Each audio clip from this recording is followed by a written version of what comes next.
Good evening, everybody. Thanks very much for coming. We've got two shows this evening. There's an episode of Sherlock Holmes and an episode of The Great Gildersleeve.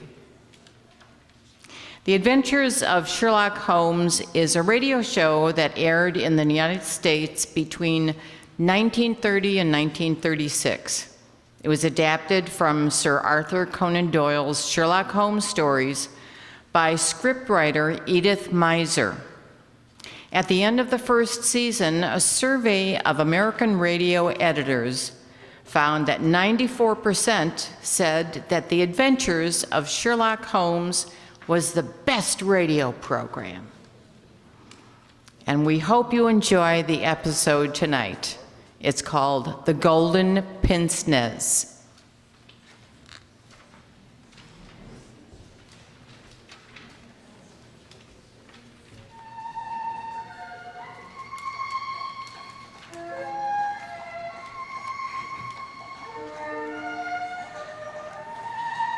The Adventures of Sherlock Holmes, the original and immortal stories of Sir Arthur Conan Doyle, dramatized anew with Sir Ralph Richardson as Dr. Watson and Sir John Gielgud in the role of Sherlock Holmes.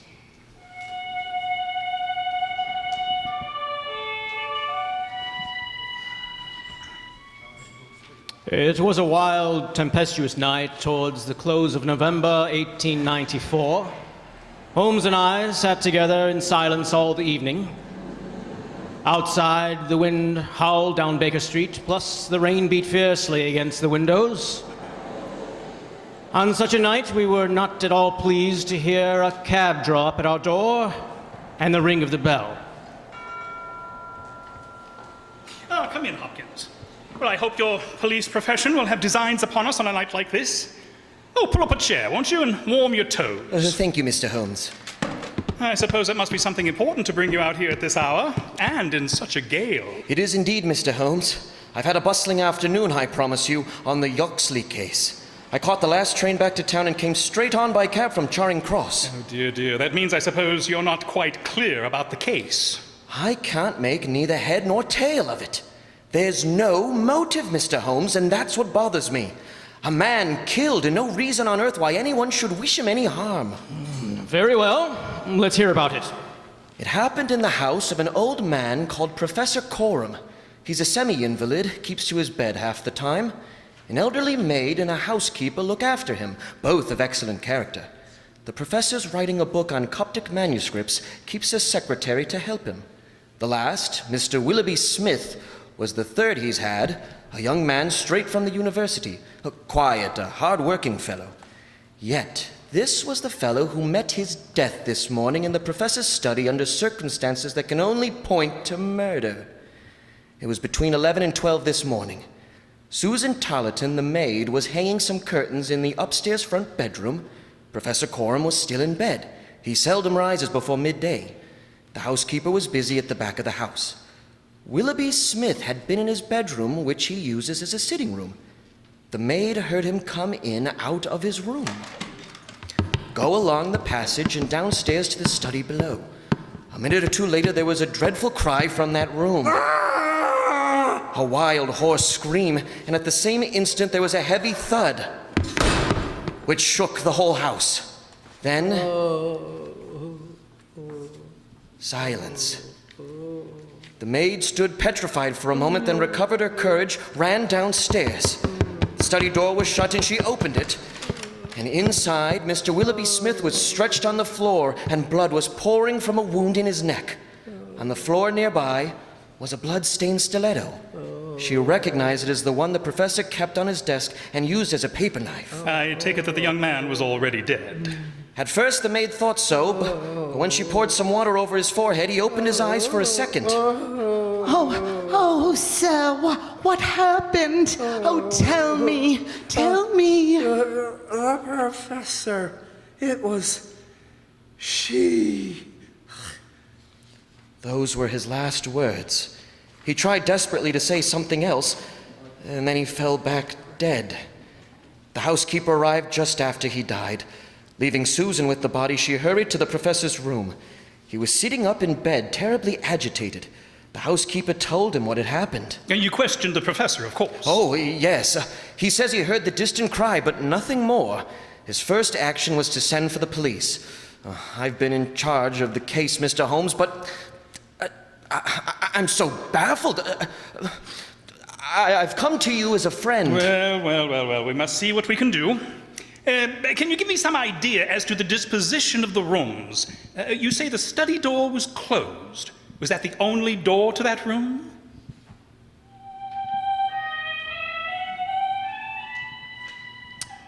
There were 3 doors to the study. The one by which the maid in Willoughby Smith had entered, and 2 other doors at the opposite end of the room. Of these, one led by way of a corridor to the professor's room. The other led by a similar corridor to the back door of the house, which was unlocked. There could be little doubt but that the murderer had entered this way, and there was no other way of which he or she could possibly have left without meeting the maid at one door or running into the professor's bedroom by way of the other.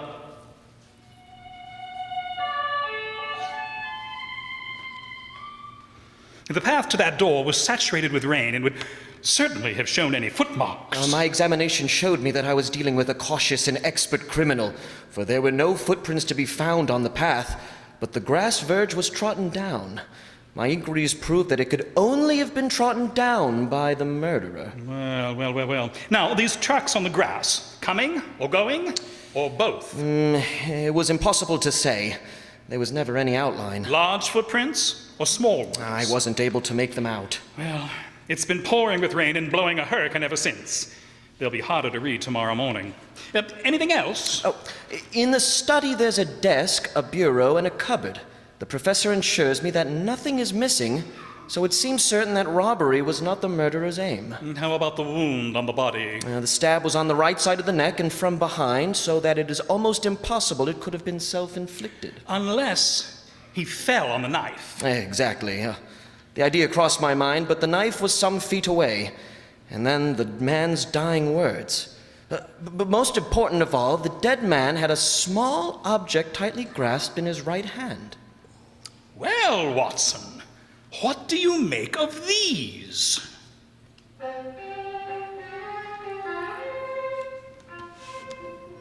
The object was a pair of gold-rimmed spectacles, more properly, a golden pince-nez, a type of glass which clip onto the bridge of the nose.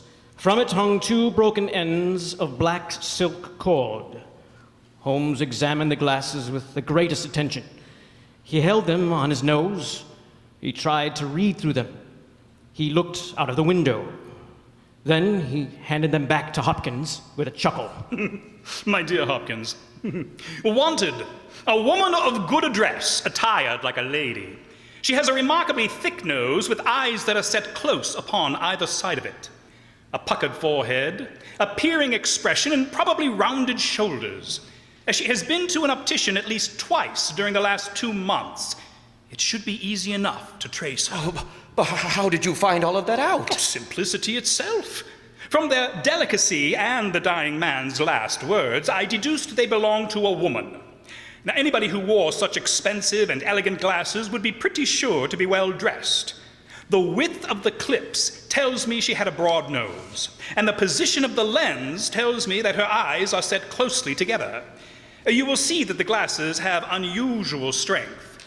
A lady whose vision is so contracted is sure to have the physical characteristics of such vision: the forehead, the eyelids, and shoulders. But how did you arrive at the double visit to the optician? The clips are lined with tiny bands of cork, one newer than the other, both comparatively new. They exactly correspond, so I presume the lady went to the same optician for both. Well, Hopkins, if you have nothing more to tell me, I suggest we all turn in for the night. You'll be quite comfortable on this sofa, I believe. And in the morning, we can make an early start.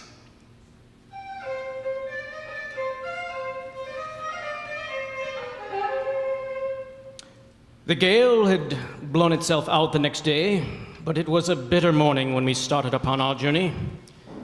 We saw the cold winter sun rise over the dreary marshes of the Thames and the long, sullen reaches of the river. But at last, we reached the end of our journey. This is the garden part of which I told you, Mr. Holmes. And which side were the marks on the grass? This side. Well, you can't see them now, I'm afraid, but they were clear enough yesterday. Yes, I can see someone has walked along it. The lady must have picked her way very carefully, mustn't she? Not very wide. And you say she must have come back the same way. Oh, she must have done. There was no other way open to her. A remarkable performance, quite remarkable. One thing we can be sure of. The murder was not premeditated, or the lady would have brought some weapon with her rather than picking up that paper knife off the desk. Well, let us go into the house.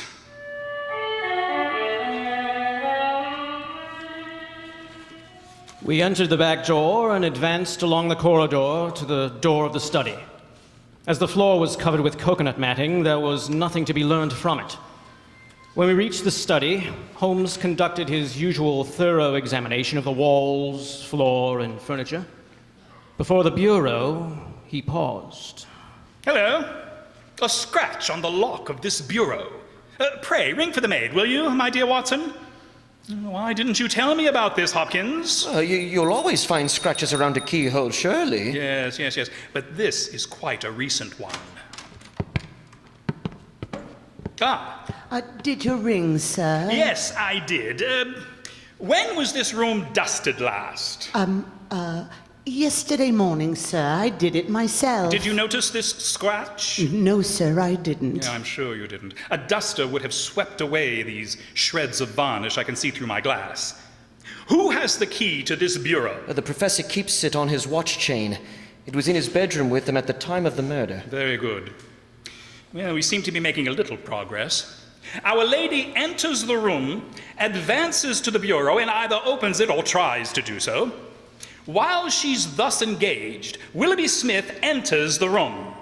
In her hurry to withdraw the key, she makes the scratch near the lock. He seizes the intruder, and she, snatching up the nearest object, which happens to be the stiletto, strikes him in the neck to make him let go his hold. Smith is fatally wounded, falls to the floor, and his assailant escapes either with or without the object for which she came. Now then, Susan, could anyone have gotten away through that door over there at the time you heard the cry? Oh, no, sir. It's impossible. I'd have seen him in the passage. Thank you. And you were quite right about the exit, Hopkins. The lady must have gone out the way she came in.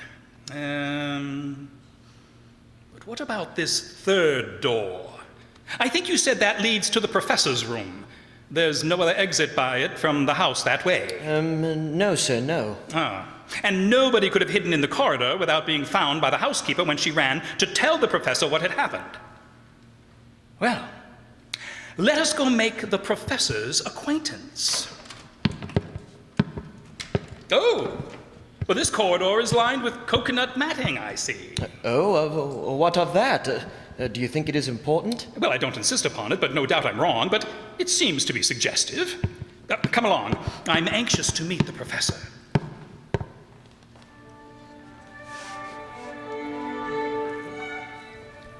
They passed down the passage, which was the same length as that which led to the garden.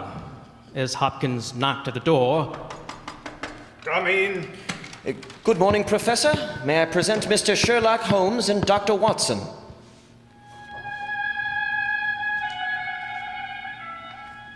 it was a large room, and books, as they overflowed from their shelves, lay in piles on the floor and around the bed, were stacked in heaps at the side of a huge bookcase. The bed was in the center of the room, and on it, propped up with pillows, was the owner of the house. A cigarette glowed amid the tangle of his white beard. The air of the room was stale with tobacco smoke. As he held out his hand to Holmes, I perceived that it also was stained yellow with nicotine. Well, Mr. Sherlock Holmes, This is a surprise. A smoker, Mr. Holmes? Pray, take a cigarette. And you, sir? No, thank you. Well, I can recommend them, for I have them specially prepared by Ionides of Alexandria. He sends me 1,000 at a time, but I grieve to say I have to arrange for a fresh supply every fortnight.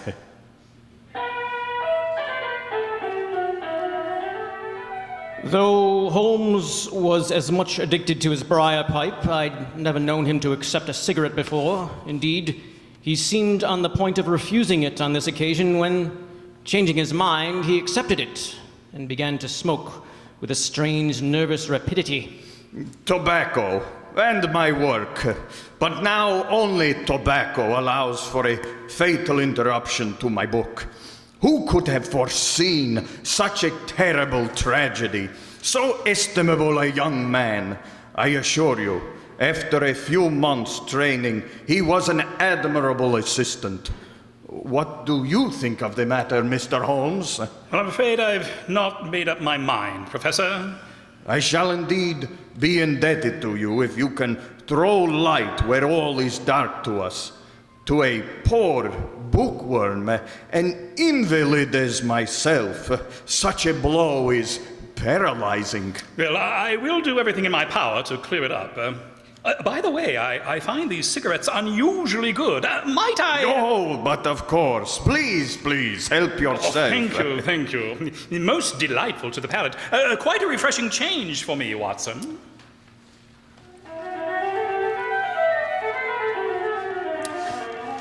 And smoking with a rapidity I've never seen before, Sherlock Holmes began to pace up and down the bedroom.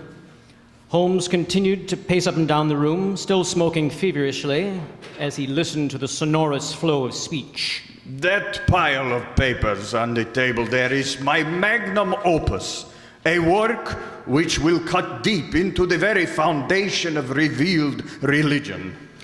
Well, I won't trouble you with any lengthy cross-examination, since I gather you were in bed here when the crime was committed and could not possibly know anything about it. I would only ask you this. What do you imagine the poor fellow meant by his last words? The professor. It was she. Susan is a country girl, Mr. Holmes, and you know the incredible stupidity of the class. I fancy the poor fellow murmured some incoherent, delirious words, and she twisted them into this meaningless message. I see. And you have no explanation yourself of the tragedy? Possibly an accident, possibly a suicide. We must apologize for having disturbed you for so long, Professor Coram. I promise we shan't intrude on you again until after lunch. I'll have another look around the garden, if I may, and at 2 o'clock report to you anything that may have emerged in the meanwhile.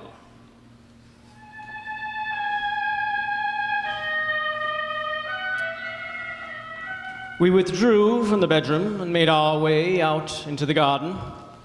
Holmes was curiously distant, and we walked up and down in silence. At last, I broke in on his thoughts and asked him whether he'd found any clue.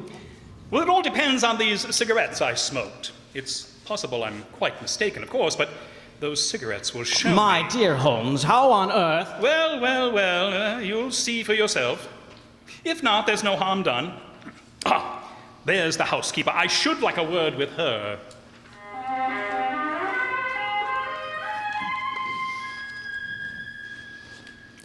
Yes, Mr. Holmes, it's as you say.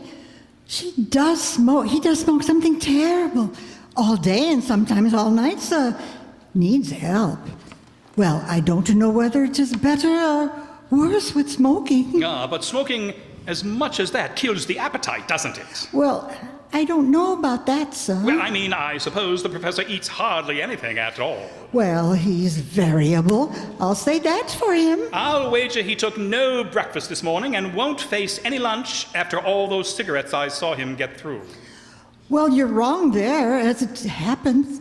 He had a remarkably big breakfast this morning, and I'm surprised myself. Since I came into that room yesterday and saw young Mr. Smith lying there on the floor, I couldn't bear to look at food. Oh, well, it takes all sorts to make a world. As you say, Mrs. Marker, it takes all sorts to make a world.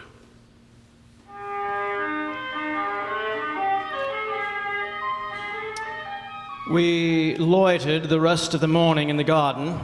Susan, who waited upon us at lunch, volunteered the information that Mr. Smith had been out for a walk the previous morning and had only returned some half an hour before the tragedy occurred. 2 o'clock, gentlemen. We can now go up and have it out with our friend, the professor. Well, Mr. Holmes, have you solved this mystery yet? Another cigarette after your lunch. Ah, thank you. Oh, dear. How careless of me. Here, let me pick them up. They're wonderful. Oh, how far they roll, hey? Oh, there. I think that's the last. No harm done, eh? Oh, as for the mystery, yes, I've solved it. You have, indeed, out in the garden? No. In here.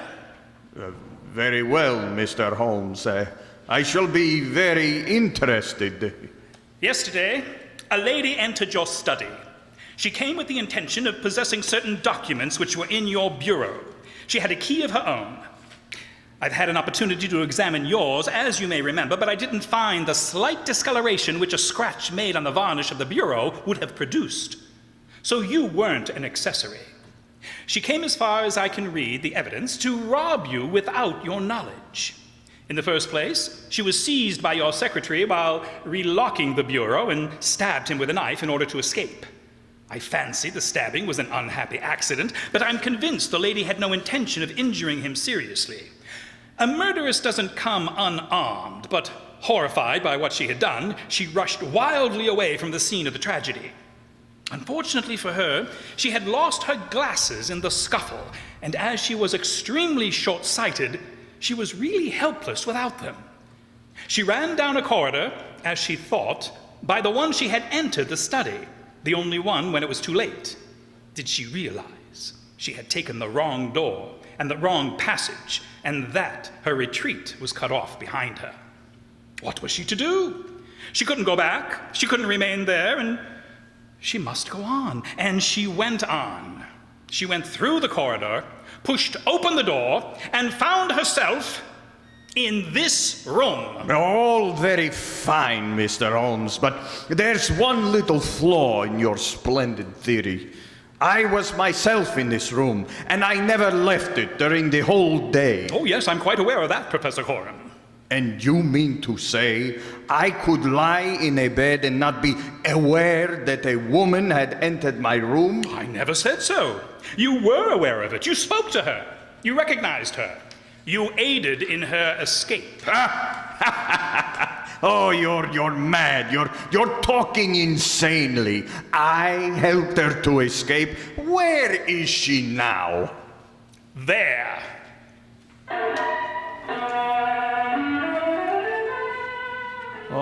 Even as Holmes spoke, a woman stepped out from behind the big bookcase. I saw at once that she had the exact physical characteristics that Holmes had divined. What with her short sight and the sudden bright light that blinded her, she stood as one dazed, blinking about her to see who we were. I give myself up to you, sir. I am your prisoner. From where I stood, I could hear everything. And I know that you have learned the truth. I confess it all. It was I who killed the young man. I have only a little time here, but I would have you know the whole truth. I am this man's wife. He's a Russian, but his name I will not tell.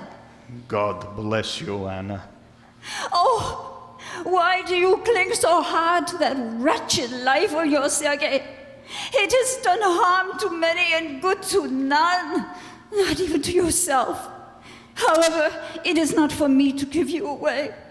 I have enough upon my soul since I crossed the threshold of this cursed house.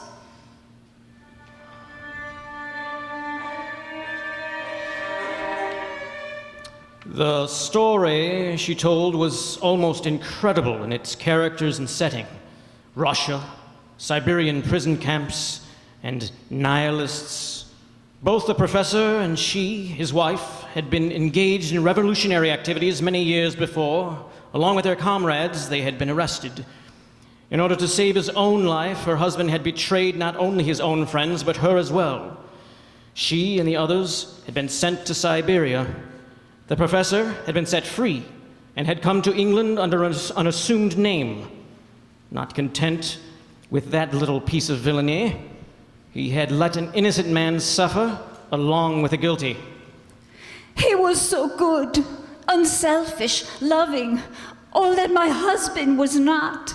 He hated violence, and he worked forever, dissuading me from such a cause.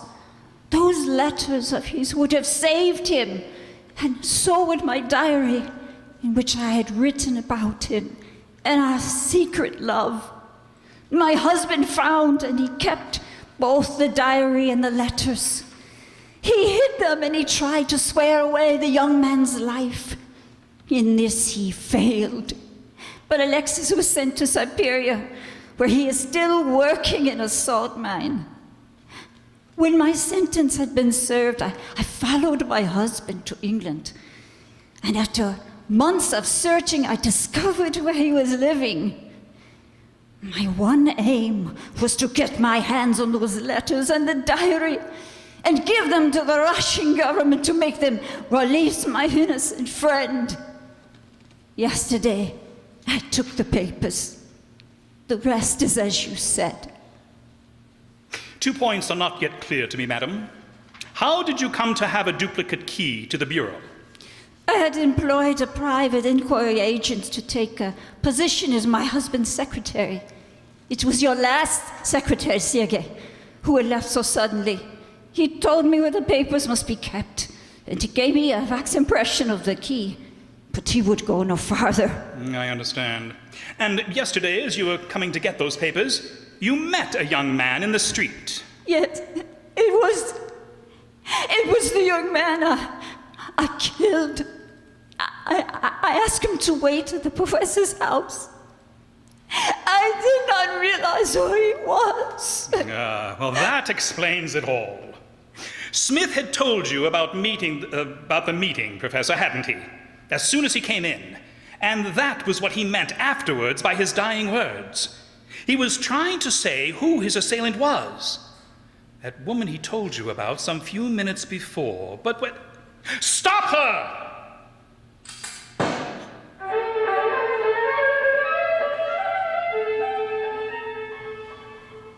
Alas, we were too late to save her. Even as Holmes saw the glint of the gun, she had shot herself in the breast. With her dying breath, she charged him with seeing that the little package of letters and the diary should be given to the Russian embassy in London, which in due course they were. And as we traveled back to Baker Street that night, Holmes at last condescended to explain how the mystery had been solved. A simple case, yet in some ways an instructive one.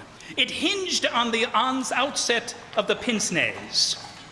It was clear to me from the strength on the glasses that the wearer would be almost blind without them. She would certainly not have been able to pick her way 100 yards along a narrow grass verge to the gate. And there was no way that she could have escaped. It occurred to me that perhaps she hadn't escaped at all. When I saw that both corridors were covered with coconut matting, I began to wonder whether she hadn't mistaken one for the other and burst into the professor in his room. So I examined that room thoroughly.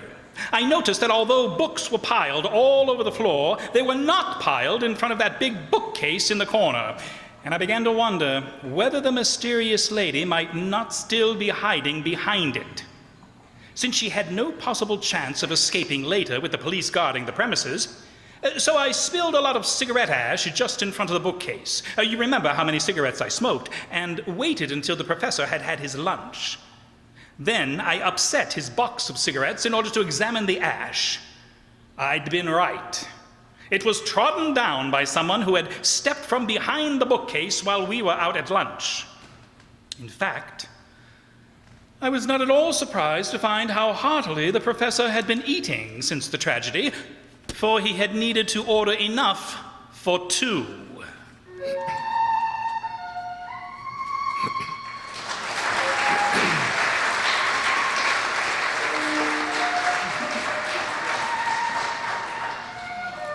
The Adventures of Sherlock Holmes, based on the original stories of Sir Arthur Conan Doyle, have been dramatized anew with original music composed by Sidney Torch. Sir Ralph Richardson played the part of Dr. Watson, and Sir John Gielgud that of Sherlock Holmes. The program was produced by Harry Allen Towers.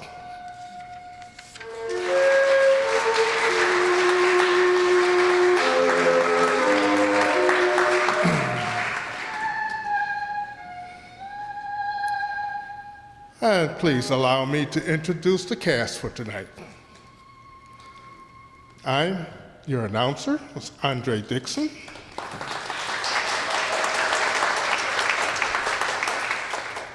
Dr. Watson was Brad Zero. Sherlock Holmes, Mark Fazio.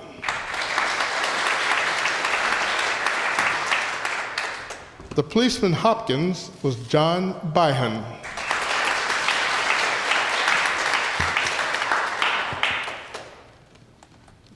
Willoughby Smith was Jay Summerfield.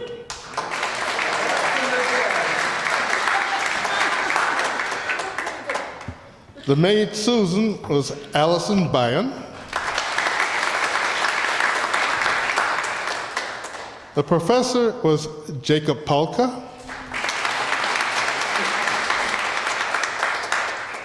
Housekeeper was Ellie Babka.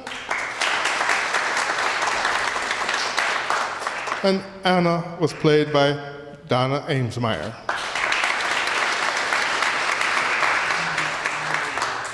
We will take a short break, probably about 5 minutes or less, between shows. Please get up, stretch. There's candy in the bowl over there. The restrooms are outside, in the outhouse.